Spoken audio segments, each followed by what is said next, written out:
मुझे लगता है कि कांग्रेस में कोई लाफ्टर शो चल रहा है और लाफ्टर शो में बहुत सारे लोग अपने अपने किरदार निभाते हैं।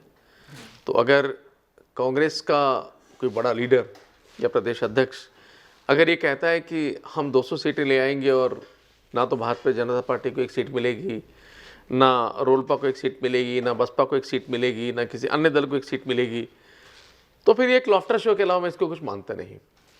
देखिए, हो क्या रहा है प्रदीप जी कि अब मुझे जो बयानबाजी हो रही है तो शायद चुनाव की, इलेक्शन की, वोटिंग की भी मेरे ख्याल से जरूरत नहीं होगी। सारे कांग्रेस अगर हर विधानसभा में अपने अपने कैंडिडेट ऐलान कर दे तो फाइनली शपथ ग्रहण समारोह हो जाए। हाँ, मैं वही कह रहा हूँ। इसका मतलब है कि सबकी जमानतें जब्त होगी, किसी को वोट मिलेगा नहीं, और एक तरह से ये मोदी लहर से भी बड़ी सुनामी होगी जब पूरी 200 सीटें कांग्रेस की झोली में आ जाएगी। तो इसलिए मैंने इसको शुरू में कहा कि एक लाफ्टर शो है, उसमें लाफ्टर शो में कोई कुछ भी कह सकता है हंसाने के लिए। हिंदुस्तान के राजनीतिक अखाड़े में शायद पहला ही कोई बड़ा ऐसा दंगल होगा जिसमें तमाम कुछ भी नहीं है सामने वाला।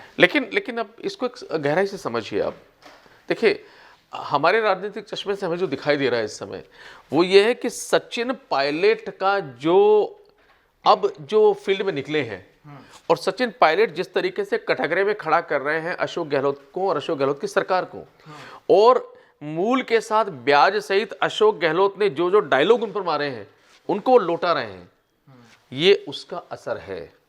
और एक कहावत है कि ये इंसान बोरा गया है, उसे मालूम नहीं होता मैं क्या कह रहा हूं।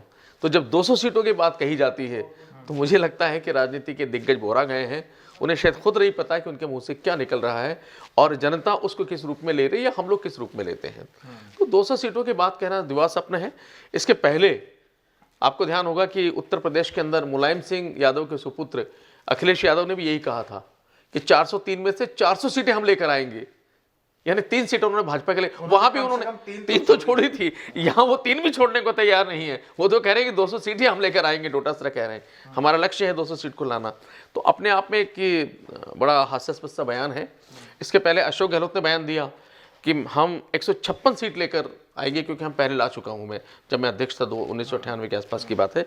तो ये भी जो बात है ना, वो सारा जो सचिन पायलट के बयान है, जो सचिन पायलट खेमे का जो प्रेशर है, अब वो सीधा सीधा अशोक गहलोत खेमे के ऊपर इंगित हो रहा है। इसलिए मैंने कहा कि मूल को ब्याज से सचिन पायलट में लौटा रहे हैं। तो 156 सीट उन्होंने कहा, क्योंकि बार बार ये कहा जा रहा है कि अशोक गहलोत का रिकॉर्ड ये है कि अशोक गहलोत जब भी सीएम होते हैं, और हमने बार बार यही कहा है, वो हमेशा अच्छी खासी पराजय के साथ में विदा होते हैं। चाहे वो पिछली बार 21 सीटें लेके आए, उसके पहले 52 या 53 सीटें वो लेकर आए थे। तो अब वो प्रेशर उनके ऊपर झलकने लगा है कि पूरी तरीके से उन्हें लगने लगा कि कहीं ऐसा ना हो कि ये हो जाए। इसलिए अपने आप को बिल्ड करने के लिए, अपने कार्यकर्ताओं को बिल्ड करने के लिए, उनको उत्साह बढ़ाने के लिए अब वो कह रहे हैं कि नहीं, हमारा टारगेट 156 सीटों का है। लेकिन 156 सीटें भी दिवा स्वप्न है। 200 सीटों के लिए डोटासरा का जो बयान है कि उनका लक्ष्य हुआ है 200 सीटों आएंगी, ये तो हास्यास्पद बयान है अपने आप में। इस पर तो मेरे ख्याल में चर्चा करना भी समय जाया करना है वो है। और लेकिन हाँ, ये तय है कि सचिन पायलट का जो प्रेशर है अब वो बिल्ट हो गया है।